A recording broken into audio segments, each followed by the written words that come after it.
Hi, welcome to Get a Clue Casual Gamer, where we get a clue, C-L-U-E, about a game. I forgot to point to you, Casual Gamer.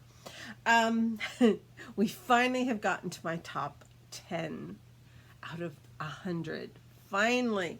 I did notice as soon as I finished 11 to 20, I realized that I had not done what I promised at the beginning of the list, which was to tell you where those games ended up.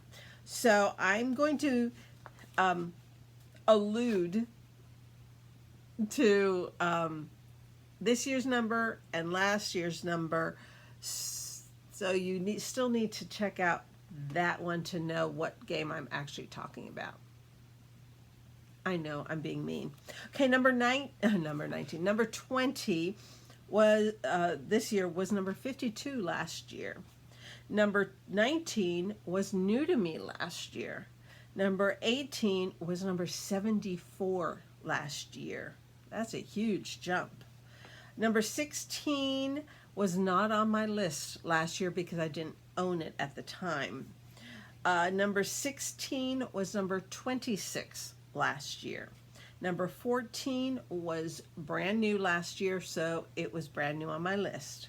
Number 13 was new last year, even though I had played it before, but because I didn't own it, it wasn't on my list the previous year. Number 12 was number 16 last year. 13 was 16 last year. 12 was 17 last year, and 11 was new to me. I didn't own it previous year. I thought I've owned that one longer than that. But if you're curious as to what those games were, you're going to have to check 20 to down to 11 to 20. Yeah, that one. But today we're looking at the top 10. My top 10. I will say there are 4 games in my top 10 that are new to me this past year. 1, 2, 3, 4. 3 of them came out last year. So that's why they were my first one. And one of them I had put off buying it for a couple years because I figured I just didn't see it as cost effective. We'll see which one that is as we look down from 10 to 1, my top 10 games that I play of all time since playing all different games in 2022. Okay, so number 10. Number 10, where am I? Here we are. Is a game that if I were going to make a list of games that just don't seem to get a lot of love, this is one. This is definitely one. I almost never have heard anyone mention it, and I really like it. Now, I like deduction games, so excuse me, but I like deduction games. And so this one, I think it's cool as a concept that's a little different, yet my number 10 is almost never heard from. It's by Cosmodrome Games, and it's First Contact. First Contact, basically, you're going to have, it plays 2 to 7 players, and if you have 2 players, one is going to be an alien, one is going to be an earthling. And depending on how many people are playing, there is this chart in the rule book as to how many should be aliens and how many should be earthlings. And basically what you're trying to do is the aliens are trying to get across using their language, their symbolic language, what they want, and the earthlings are trying to figure out what they're saying. So you're deducing, you're using pictures and symbols, and I love it. I mean, this is a little hieroglyphic of the process. First, it's earthlings and aliens, and it's like what he wants, what the alien, or no, the earthling says, oh, do you want these things? It's like, okay. He's here going, I'll show him these things because I'm thinking, a round thing. Do you want a round thing? And the alien's going, well, they're all plants. So, no, no, those are all plants. Okay. So the alien writes the symbol, which means alive. And so then, it's, you later on you get a live bird, and so they think round plus something else, so they offer him a wheel. Well, a wheel is not a live bird. So it goes like that, and it's just back and forth trying to figure out using the picture clues on cards that are laid out in a grid, and symbols that the aliens will have behind the screen so that they can't be, no cheating allowed. I love this game, and it's my number 10, and I hear nothing about it. I hear nothing about it. Number 10, First Contact. And I love the theme, too. I mean, get real. If you're like into Stargate or something like that, here you go. Number 9. Oh, big game, big card. Actually, a lot of these, not all, but a lot of these are big boxes. This one came out this year, so I obviously did not have it last year. Oh, by the way, First Contact is 10 this year. It was number 53 last year. It has really jumped up. I really like First Contact. Anyway, so this year, if you saw a corner of it, you've seen it or own it, you know which one it is. My number 9 came out this year. It is the third in a series. The first was Trekking the National Parks. The second was Trekking the World. And this past year in 2022, Trekking Through History came out. Love the colors, love the artwork. And it really, I've heard some people boo-hoo it, that it's not complicated enough. There's not enough decisions to be made. But it's not a hard game, which for this channel is exactly what I'm looking for. I mean, really, I want people to play it. I want people to enjoy it. So it's not that you only have one choice. You have like 3 or 4 choices. Which one are you going to take? What are you going to do? Are you going to take one card because of what you'll get from getting the card, even though it's going to mess up your timeline? Or are you going to take another one because it's perfect for your timeline, but you don't really get what you need because you want to get points through these tracks and you're not getting the right colors for it? So, or maybe it costs too many hours and you're going to use up your hours in the day. I mean, it's like there are choices to be made. And it's gorgeous. I mean, really, it's beautiful. The cards are beautiful. The information about the event in history, the back of the card has information about that event. The front, the back. So it's great for educational thing too. If you're trying to teach a kid a little bit about history painlessly. So yeah, it's my number 9. And of course, like I said, it was new this past year, so it wasn't on my list last year, but it soared up to number 9. Trekking Through History. Great game. I love it. Even if others do or don't. I mean, I'm saying I've heard like 2 people naysay it. It's like, oh, it's too easy. And I've heard a lot of other people, a lot more than that, loving it. So guess what? I'm loving it. I'm one of those. Okay, number 8 is a game that, this is the perfect time of year for it because it's been going on just about now, and it just started in Washington, D.C. I just saw pictures. Of course, by the time you see this, because I'm taping this a little early because I'm going to be out of town, and so I want to make sure that I have things recorded. So until I get back, or until after I've been back for a little while, But Sakura, it's a Reiner Knizia game, but it's one of his easier ones. It's got a little bit of strategy, a little bit of gotcha. Um, Actually, quite a bit of gotcha to it. You are Each player is an artist trying to get as close to the emperor as possible without bumping into him, because you lose face.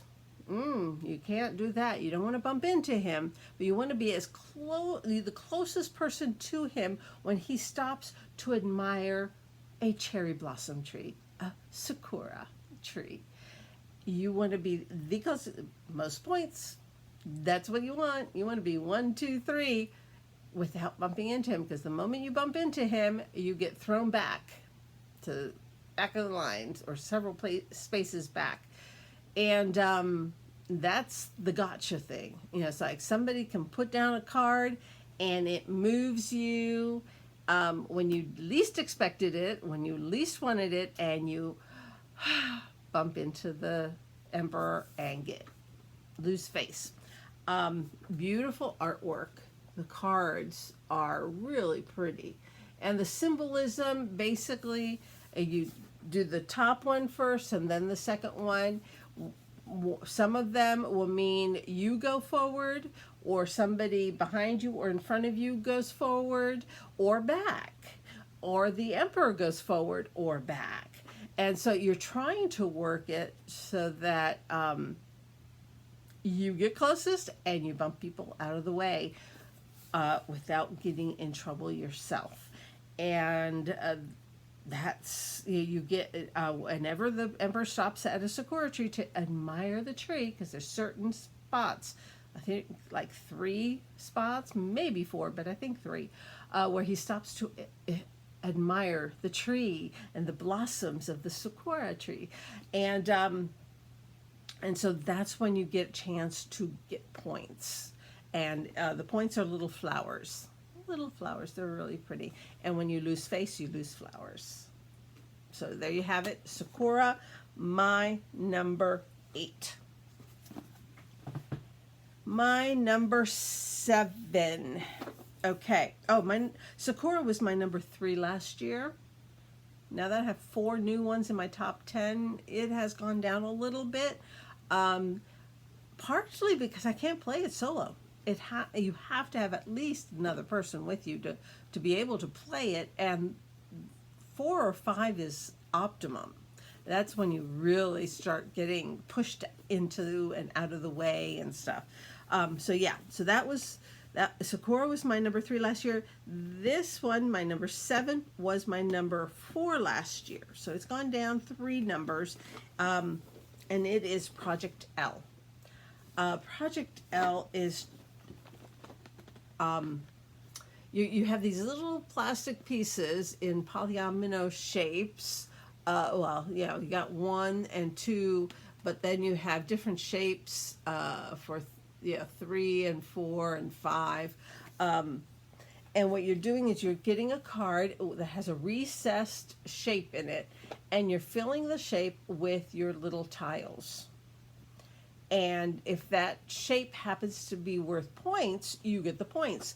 But even if it doesn't have points, I have that upside down. Look at that. Okay. Even if it doesn't have points, you still get a new piece to work with. So you want to get more pieces so that you can fill more complicated designs and shapes. But at the same time, you also want to make sure you get some of the designs that actually have a point value. This one's a 1. I mean, it's a very simple thing. Yeah. It's like you start off with these 2 pieces and those 2 pieces fill it. So, okay, you got a point already if you got that 1 card. Anyway, it's beautiful. All the beautiful colors in it against that black background. It's really an attractive table presence, and it is a simple yet pretty and strategic. There is a strategy. You really need to double check and strategize. When am I going to take pieces? When am I going to take a tile? When am I going to fill a tile, because I believe you have 4 moves each turn, and each move, you know, you want to make it as profitable as possible. So yeah, Project L, my number 7. Last year was my number 4.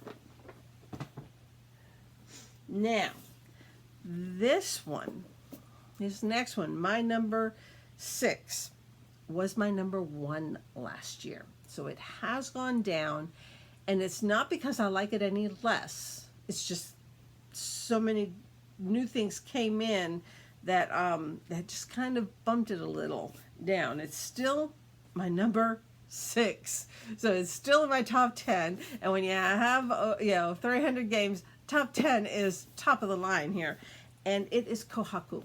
I do not have the fancy version, the beautiful acrylic tiles. I have the chipboard tiles. I'm sorry. I came into it late, and I wasn't willing to pay extra money to somebody who happened to have one with acrylic tiles. No, I just got the regular Kohaku game, but it is still gorgeous and beautiful. You are trying to combine the koi fish with a feature that will multiply their worth. And you're creating your own koi pond, and it doesn't have to be a specific shape. It can be in any direction. And you're just trying to put together fish dependent on what the feature is, or what the feature is for that row. Some of them are for a whole row or column, wherever you place them. But or things that surround a feature, it can multiply the point system, and it has a great solo mode. I rarely beat the hard level, but I'm like half and half, or a little bit more than half beat the medium level. I don't think I've maybe once lost to the easy level once, but I've played it so many times I kind of forget which one, how I do it. But the solo mode is very nice. Kohaku is the game that got me to really recognize 25th Century. They were much more fledgling a couple years ago when I went looking for Holly Jolly, which is their game, Christmas season, year and a half ago, a couple years ago. And I came across this on their website and was like, oh, I need to get that. And I watched a couple of videos about it, reviews, and I said, okay, I want that. And as much as I have played it, because I have played it solo, I do prefer playing it either solo or 2 people, no more than that, because then it starts getting a little bit too chaotic. I like to be able to do somewhat of a plan of which 2 tiles am I going to take. It's you're drafting tiles and you're placing them in your area, in your koi pond. That's all it is you're choosing 2 that are side by side and placing them anywhere, following the rules in your koi pond, and that is Kohaku, my number 6. Last year was my number 1. It was my favorite for a long, long time. Okay, so my number 5 is new to me, but it's not a new game. I finally broke down and bought it because the price was never going down. I watched it for a year and a half, and it never bunched a nickel, ever, a penny, ever. It was always the same price. So I finally first I played it at Dice Tower Retreat last year, and then I said, oh, okay, despite the cost, I will get this one because it's a tile laying puzzly game that is surprisingly strategic. I mean, it looks very simple. Christmas tree. Isn't this nice? It's this nice big Christmas tree shape. And then you're getting these little diamond shaped cards and you're placing them on your Christmas tree. How simple is that? And technically, that is what you're doing. You're drafting cards, passing them around, pick one, pass, pick one, pass. There is some strategy hidden in this game that it looks so simple, but if you don't do some strategizing of some sort, you are going to fail miserably. You really do need to make coherent decisions as to which card you're going to pick and where you're going to place it. This is Christmas Tree. It is one of those, strategies. Which card am I going to pick and where am I going to put it? How am I going to use it for the best to my advantage? And that, it's not Teotihuacan strategy, but it's got just enough to make you think. And that got my attention. And so I had to buy it. And so Christmas Tree is my number 5. And it's zoomed up there to number 5. It's first year on my list. Christmas Tree. Number 4. New one this year. It is a cooperative game. I would suggest playing it with 2 people. And definitely not with Bonnie, because she doesn't like this game. I love it, obviously, because it's my number 4. It came out this past year in 2022, and it's you and your friends are moving into an apartment and trying to figure out the best setup for you. Each person has certain wants for them to be happy with the apartment, and it's a deduction game. You're trying to deduce what is it that they are wanting, and how can we work together so that I'm happy and they are happy. And that is decorum. How are you going to decorate this apartment? What color are you going to paint the walls? Upstairs, downstairs, left side of the house or apartment, right side of the apartment. What's in each room? Should it have 1, 2, or 3 items in it? Should it have a red or green or yellow or blue item in it? Should it have something modern or traditional? Or it's like, these are all different things that come up in trying to figure out what is it that we all want. How can we make this apartment perfect in the time limit that we're given? There are only a certain number of turns allowed, which is why I say definitely play it with 2 people first. Get it, and then maybe go on to 3 and 4, but it will get exponentially harder because there will be more to try and figure out with 3 people and more with 4. So yeah, I love decorum, but yeah, I got to be prepared. It is definitely deduction, definitely cooperative, and you're definitely trying to figure out what is it that the other people want in this apartment. No blue on the left side?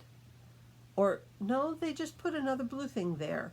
Maybe they don't want a modern thing on the left side. Ah, they like this. Okay. So yeah, it's a deduction game, a cooperative game.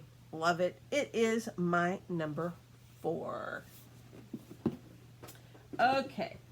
My number 3.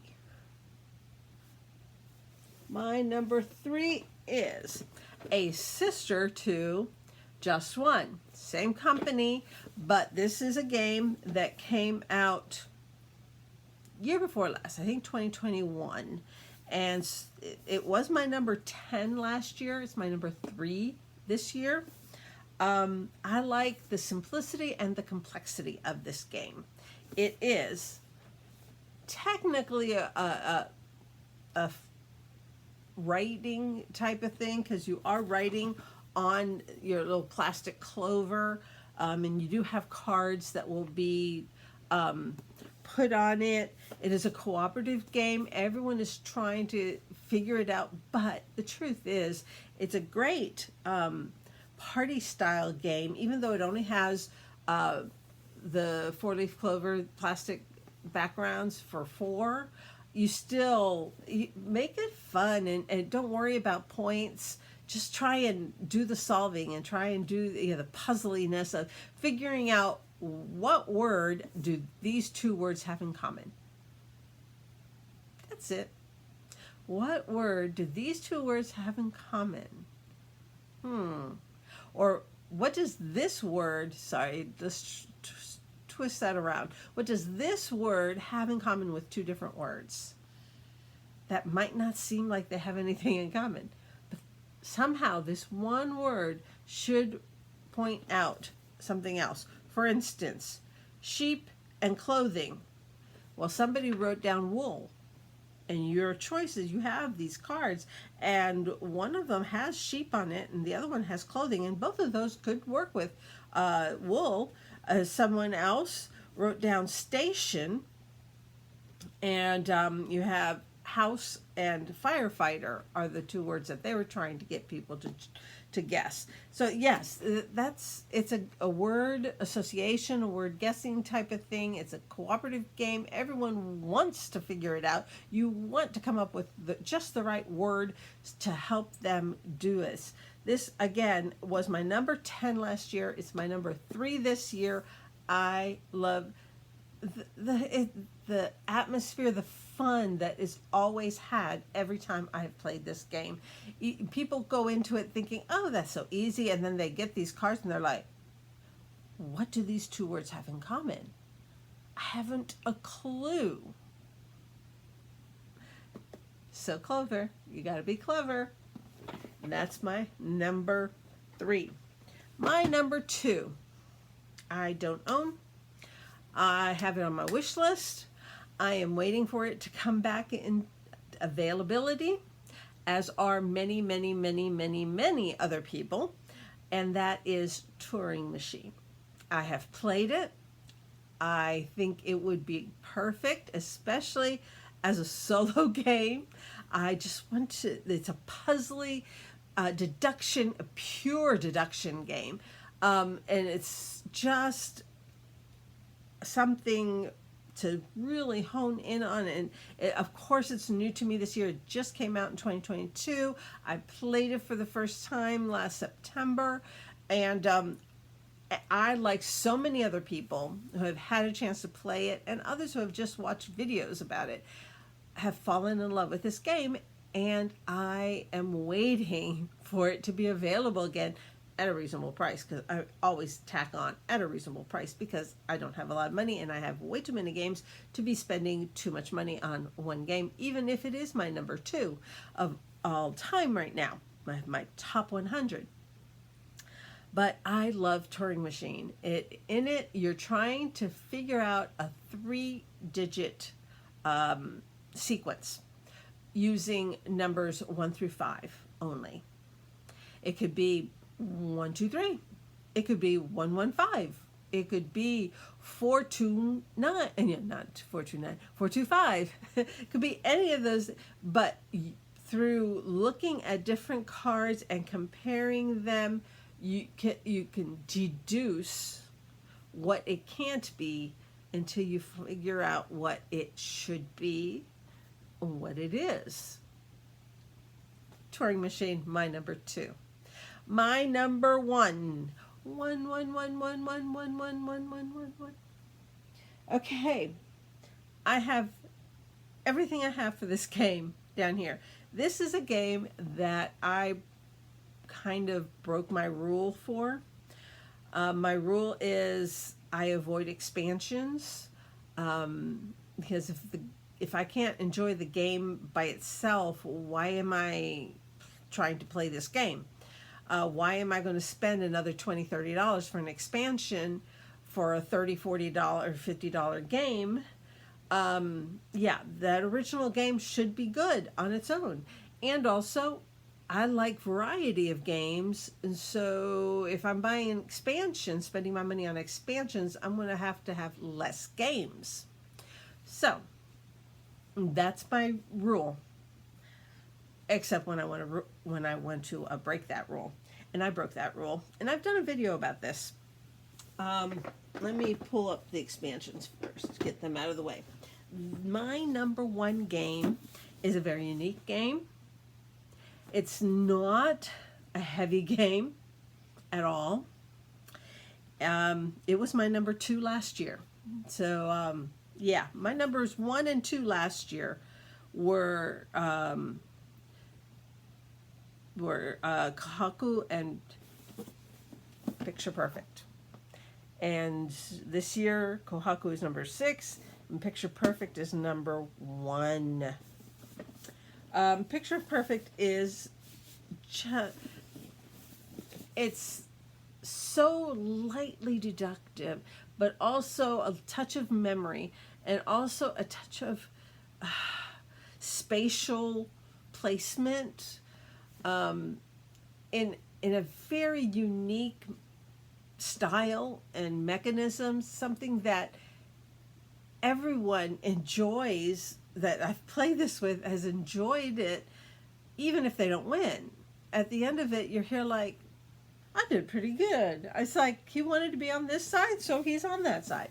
Basically, you're playing with paper dolls, little standees and little plastic bottoms, and each character has their own envelope, and you mix the information cards, the choice cards, and then put 3 in each of the envelopes. So everybody has 3 preferences for where they want to stand, or something about them. They don't want their face seen, they want their face seen. They want to be in the front, they want to be in the back, they want to be on the left, the right, whatever. It's all, 3 cards, and your goal is to satisfy all the whims of all the people and get the perfect picture at the end, because you actually pull out your phone and you take a picture from a certain angle, whatever angle works best for you, and that's how and you're going to score off of that picture, that perfect picture, because you are a photographer trying to appease everyone and get everyone in the perfect spot for the perfect picture. Picture Perfect. I love this game.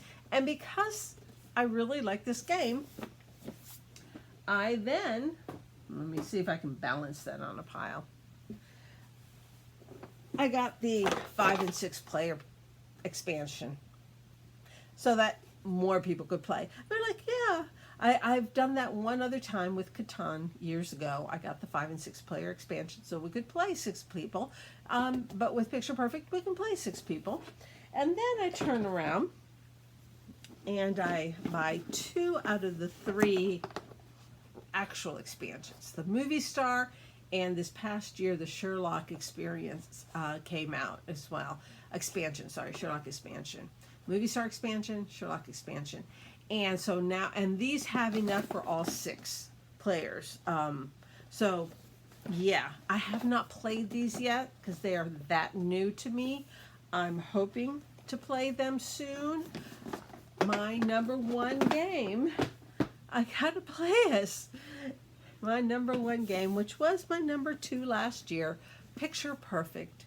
I just love the casualness of it, but also that trying to remember the perfect place to place someone so that all of their